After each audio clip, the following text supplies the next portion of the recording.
नमस्कार श्रोताओं, आज आप लोगों को सुनाने जा रही हूँ कहानी दो पल सुकून के भाग 43।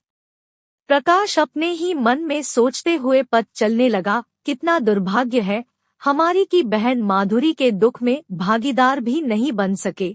हाय रे किस्मत हमारी, कितने कच्ची उम्र में माधुरी की पति चला गया और वह विधवा बन गई। उस वक्त माधुरी यही कई 25-26 साल की होगी। प्रकाश पथ चलने लगा और मन ही मन सोचने लगा, बेचारी माधुरी ना जाने कितने दुख झेले होंगे, कितने कष्ट सहे होंगे। एक तो बेचारी की शादी 15-16 साल की उम्र में ही कर दी गई थी। बड़ा ही खुशहाल परिवार थी। शादी के बाद 2-3 बार मायके में आई थी। उसके पति बद्रीनारायण बड़े ही सुशील और हैंडसम लड़का था। जब माधुरी की शादी हुई थी बद्रीनारायण 25-26 वर्ष का था। बड़ा ही हंसमुख चेहरा था। माधुरी ससुराल में बहुत खुश थी। उसकी खिलखिलाती चेहरा ही बताती कि वह कितना खुश थी। मगर भगवान से उसकी खुशियां देखी नहीं गई और उसकी खुशियों पर ग्रहण लग गई कि 25-26 साल के बद्रीनारायण अगले 10 वर्ष में ही संसार को अलविदा कहकर चला गया। उस समय माधुरी महज 25-26 साल की होगी। मुझे उसके गोद में केवल 2 ही बच्चे होने का पता है। जब वह पति बद्रीनारायण के साथ विकास से शादी में आई थी, उसके बाद 2 ही तो बच्चे हुए हैं। मगर जब मैं अंजलि और प्रशांत को लेकर उसके घर में गया था तब शायद उसके गोद में एक और बच्ची थी। उसके 1-2 साल बाद बहुत बरसात हुई थी और देश में चारों ओर बाढ़ आई थी। इसका मतलब उस साल में ही बद्रीनारायण की मृत्यु हो जाती है। कितने कम उम्र में माधुरी विधवा बन गई। जिस उम्र में शहर में बेटियों की शादी होती है, उसी उम्र में माधुरी विधवा बन चुकी है। वह भी एक नहीं 4-4 बच्चों की मां बनकर। एक विधवा नारी के रूप में ना जाने उसने कितना कष्ट झेली होगी। उसके सास ससुर जी जीवित होते तो उसे इतना तकलीफ ना सहने पड़ते। मगर उनकी किस्मत ही ऐसी रही कि अपने आंखों के सामने जवान बेटा के मृत्यु के गम को अधिक दिनों तक सहन ना कर पाए और साल भर गुजरे कि नहीं माता पिता दोनों ही चल बसे। प्रकाश अपने ही मन में सोचने लगा, हम तीनों भाई बहनों में माधुरी सबसे छोटी है, मगर दुख झेलने के मामले में सभी से आगे निकल गई। अभी उसकी उम्र क्या हुई है? देखा जाए तो शायद अंजलि से भी 1-2 साल की छोटी होगी। अंजलि की जब शादी हुई थी तो लगभग 27-28 साल की तो हो गई थी और अभी उसकी उम्र 48 वर्ष होगी, जबकि माधुरी 46 वर्ष की होगी। मगर उसे देखने पर ऐसी लग रही थी कि कोई 70 वर्ष की माधुरी मेरे सामने आकर खड़ी हो गई। मुझे तो विश्वास ही नहीं हो रही थी कि हमारी माधुरी सामने खड़ी है। वैसे ही होती है, जब किसी हिंदुस्तानी औरतों के पति गुजर जाती है तो उस औरत की चेहरे से सारे रौनक गायब हो जाती है, क्योंकि किसी भी औरतों के लिए उसके पति उसके सुहाग सिंदूर होती है। और यह तो वास्तविकता है कि किसी भी औरत जब सुहागन की लिबास में रहती है तो उसके चेहरे से एक अलग ही उज्जवल छंटा ज्योति के रूप में बिखरती रहती है। पति के मृत्यु के साथ ही सारे उज्ज्वलता अस्तमित सितारों की तरह बुझ जाती है, जिसमें वह उज्ज्वलता कभी नहीं रहती, केवल एक सूखी हुई पेड़ की भांति दिखती है। मानो जीवन के सारे रस निचोड़कर उसके पति अपने साथ लेकर चला गया हो। प्रकाश पथ चलता रहा और सोचने लगा, माधुरी के दुख देखे बिना वैसे ही अनुभव कर पाना बहुत मुश्किल है। लगभग 17-18 वर्ष हो गई है कि बद्रीनारायण का स्वर्गवास हो गई है। उसके छोटा बेटा सुंदर अब लगभग 19-20 वर्ष की होगी। हमारा बेटा प्रशांत भी 20 वर्ष का हो गया है। इसका मतलब अब तक 17-18 साल हो गई है कि बद्रीनारायण की मृत्यु हुई है। तब से अब तक छोटे छोटे बच्चों को लेकर प्रकृति के कठोरता के साथ संघर्ष करके अपने अस्तित्व को बनाए रखना बहुत मुश्किल काम है। ऊपर से परिवार के भाई लोग भी बगावत पर उतर आए, सास ससुर जी भी चल बसे। ऐसी परिस्थितियों में अपने तो क्या परिवार के अस्तित्व को भी बनाए रखना जरूरी है, जो बहुत ही मुश्किल काम होती है। आज लगभग 17 वर्ष से ऐसी बहुत सी विपत्तियों के साथ लड़ते लड़ते माधुरी आज यहाँ तक पहुँची है। अब शायद थोड़ी उसके शारीरिक कष्ट कम हो गई होगी, क्योंकि उसके घर में बहू आ गई है। शायद उसके कामकाज में थोड़ी सहूलियत हुई होगी, मगर पति के बिना जीवन जो उसके आधी अधूरी है, उसे तो कोई भी पूरी नहीं कर सकता, ना कि कोई कर पाएगा। प्रकाश सोचने लगा, मैं गुपचुप माधुरी से मिलने को आ गया हूँ, और माधुरी के ऐसी हालात के विषय में मैं कब तक किसी से छुपा पाऊंगा।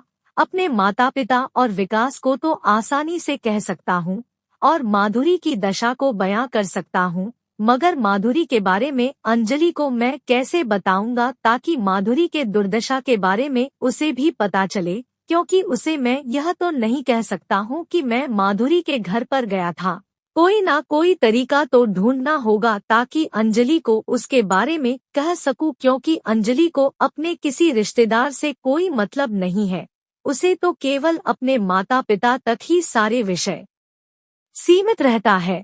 उसका दुनिया बहुत सीमित है। अपने माता पिता, अपने पति और चारों बच्चे, उसके आगे तो उसको कुछ दिखता ही नहीं है। यहाँ तक कि इसी शहर में रहे विकास या अपने सास ससुर जी, उन लोगों से भी उसको कोई मतलब नहीं है। ऐसी अवस्था में माधुरी के विषय में या तो गुप्त रखा जाए या तो कोई और बहाना ढूंढना पड़ेगा। प्रकाश बड़े ही विषन्न मुद्रा में अपने घर में पहुंचा। ऐसे में एकाएक अंजलि पूछने लगी, क्या तुम्हारे तबीयत तो ठीक है? जवाब में प्रकाश कहने लगा, हाँ ठीक है, मगर अब टूर में थक जाता हूँ, मगर कंपनी के काम है, जाना तो पड़ेगा।